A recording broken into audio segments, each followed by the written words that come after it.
Namesto lesenih stolov sedeži, namesto šolskih panojev barvni papirji na oknih. To je avtobus, predelan v učilnico. Z njim učiteljice obiskujejo sirske begunce v taboriščih v državi Libanon.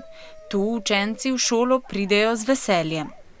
حبيتها كتير في قصف وهيك ضرب يعني خافوا علينا الآن صارت إنه تجي علينا شيء وبعد الشر إنه نموت وصارنا شيء عاد هيك قالوا لنا إنه ما عاد في مدارس وهيك كنا نروق ونحفظ هيك أهم شيء صار عنا الحرب ما وصلنا نروح على المدارس.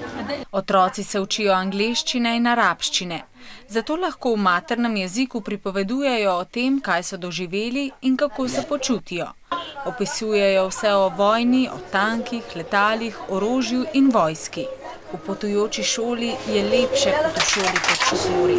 Vanjo bi želeli mnogi otroci iz taborišča, toda prostora je le za 12 učencev.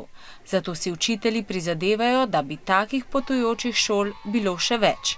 Otroke, ki pa zaradi prenatrpanosti ne morejo na avtobus, med odmori z veseljem naučijo novih stvari.